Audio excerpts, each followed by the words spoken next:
안녕하세요. 빅스비 개발자 지원팀 남인주입니다. 이번 시간에는 빅스비 서비스 아키텍처와 캡슐 구조에 대해 설명드리겠습니다.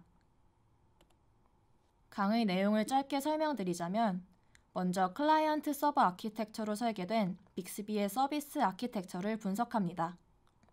특히 빅스비를 실행한 뒤 사용자가 명령어를 실행하는 시작점부터 디바이스 화면에 명령어의 실행 결과가 보이는 끝점까지 빅스비 플랫폼에서는 어떠한 흐름으로 빅스비를 동작시키는지 살펴보겠습니다.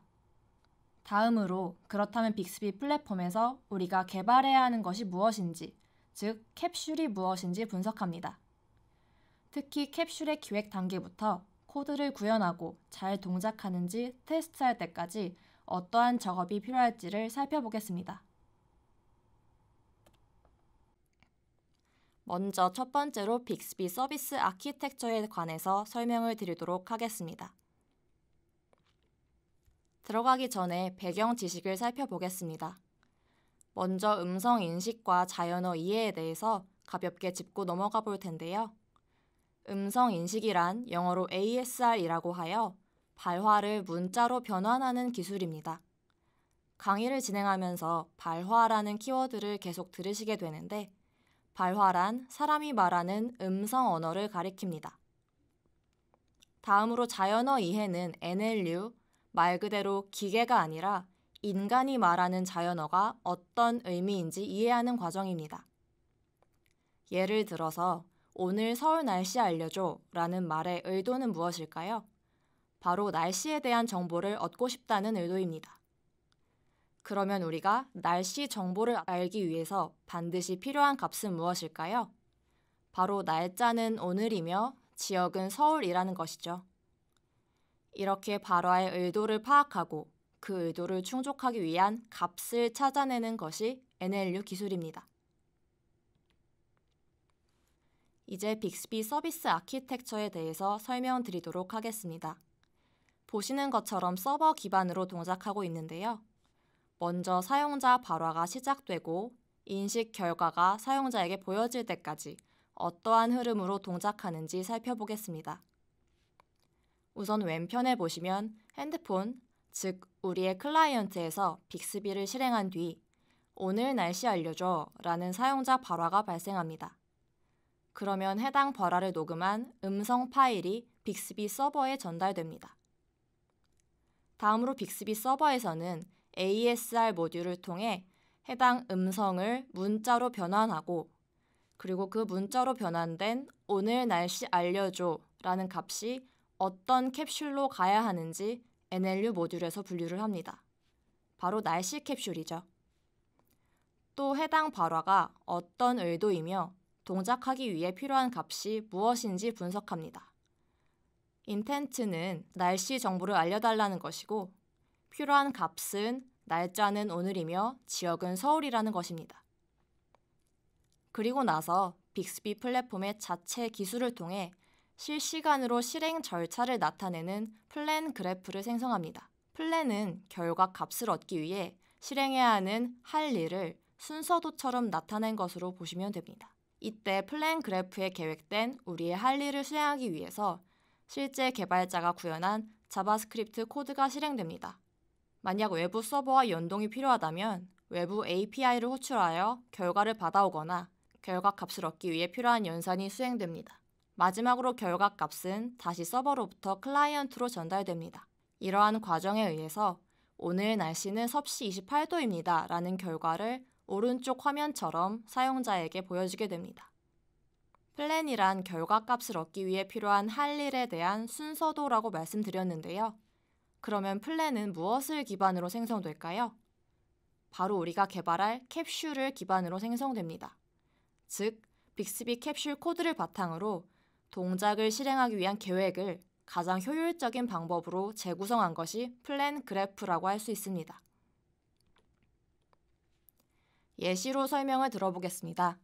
가운데 그림은 1 더하기 뭐야 라는 발화에 대한 플랜 그래프이며 왼쪽과 오른쪽의 그림은 계산기 서비스를 구현한 실제 캡슐 코드입니다.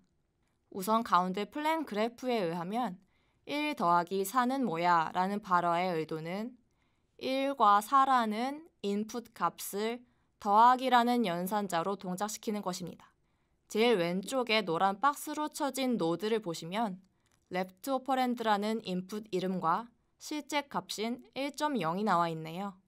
이것을 왼쪽의 캡슐 코드와 비교해 보자면 노란색 박스 안에 컨셉이라는 디렉토리 아래에도 left 오퍼랜드라는 파일명이 있습니다. 즉 이것은 방금 전 플랜 그래프의 left 오퍼랜드라는 노드와 대응되는 컨셉입니다. 플랜 그래프의 맨 아래쪽 노드도 살펴봅시다. 이번에는 1 더하기 4의 결과값을 나타내는 아웃풋이 나와 있습니다. 이것을 오른쪽의 캡슐 코드와 비교해 보니 방금 전에 결과값을 나타내는 아웃풋 노드와 대응하는 result라는 파일명을 확인할 수 있습니다. 이렇듯 우리가 왼쪽과 오른쪽 그림에 나오는 캡슐 코드를 잘 구현하면 런타임에는 이 코드를 기반으로 가운데에 플랜 그래프가 생성되어 실제 캡슐 서비스가 잘 동작하게 되는 것입니다. 즉, 빅스비에서는 음성인식이나 자연어 처리에 관련된 머신러닝 기술에 대해서 머리 아프게 고민하실 필요가 없습니다. 우리의 서비스가 잘 동작하기 위해서는 캡슐만 잘 만들면 됩니다. 이것을 다르게 말하면 캡슐을 잘 만들어야만 캡슐이 잘 분류되고 발화의 의도를 정확히 파악하며 이 의도를 충족시키기 위한 코드가 적합하게 실행될 수 있습니다. 화면의 아래는 캡슐을 구성하는 컴포넌트를 나타낸 것입니다. 우리는 이 컴포넌트들을 빅스비 스튜디오라는 프로그램 안에서 개발하고 테스트한 뒤 서브밋하게 됩니다. 그러면 다음으로 빅스비 캡슐 구조에 대해서 간단히 알아보도록 하겠습니다. 캡슐은 이렇게 크게 4가지 영역으로 나와 있습니다. 첫 번째는 우리가 어떤 서비스를 동작시킬 것인지에 대한 계획을 세우는 모델링 부분이며 두 번째는 그 모델링한 계획을 코드로 구현하는 비즈니스 로직 부분입니다. 세 번째는 우리가 구현한 결과를 어떻게 사용자에게 보여줄 것인지에 대한 UI, UX 부분이며 마지막으로는 사용자의 발화를 좀 더 다양한 경우를 학습시킬 수 있는 트레이닝 부분입니다. 첫 번째 모델링 영역에서는 2가지의 컴포넌트로 이루어져 있는데요.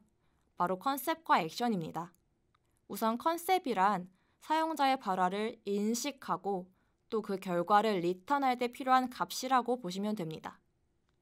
예를 들어 햄버거 2개 주문해줘 라는 발화의 컨셉은 햄버거라는 메뉴 이름과 2개 숫자 2라는 메뉴 개수를 나타냅니다. 다음으로는 액션 부분인데요.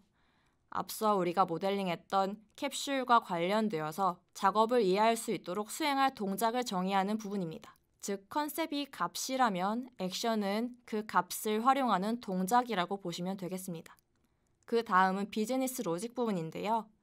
앞서 우리가 모델링한 컨셉과 액션을 통해서 작업을 실제 수행하는 코드를 작성하게 됩니다. 이 코드는 자바스크립트 기반으로 이루어져 있는데요. 이 단계에서 외부 서버와 연동이 필요할 경우 서비스 API 또한 연동시키게 됩니다. 다음으로는 UI, UX 부분입니다. 이 부분도 크게 2가지 컴포넌트로 이루어져 있는데요. 첫 번째 빅스비 뷰즈라는 컴포넌트는 최종 결과를 사용자에게 어떻게 보여줄지에 대한 레이아웃 작업입니다. 또한 사용자에게 항상 똑같은 대답을 해주면 로봇 같으니까 사용자에게 되묻거나 좀 더 다양하게 응답을 해주는 응답문을 생성하는 부분이 다이얼로그 부분입니다.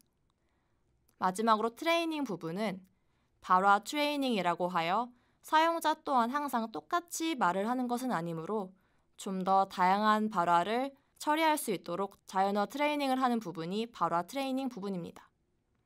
마지막으로 개발한 캡슐이 잘 동작하는지 테스트하는 디버깅 부분이 있습니다. 앞서 말씀드린 캡슐 구조를 실제 계산기 캡슐 코드와 매핑시켜 보겠습니다. 첫 번째 모델링 부분에는 위에서부터 내려가 보면 계산이라는 동작을 나타내는 액션 파일이 있습니다. 그 다음은 피연산자, 연산 종류 등 계산에 필요한 값을 나타내는 컨셉 파일들이 모여 있습니다. 그리고 맨 아래에는 컨셉 값에 대한 예시 발화를 모아놓은 보캡 파일이 있습니다. 두 번째 비즈니스 로직 부분을 보시면 실제 동작하는 코드를 구현한 자바스크립트 코드 파일이 있습니다. 아래에는 그 코드와 우리가 모델링한 컨셉 액션을 매핑시켜주는 엔드포인트 파일이 있습니다. 세 번째 레이아웃 부분에는 계산한 결과를 예쁘게 표현하는 레이아웃과 뷰 파일이 있습니다. 마지막 트레이닝 부분에는 발화를 학습시키는 트레이닝 부분이 있습니다. 자세히 보시면 트레이닝 파일이 core.kr이라는 디렉토리 아래에 있는데 이는 언어별로 발화를 학습시킬 수 있기 때문입니다.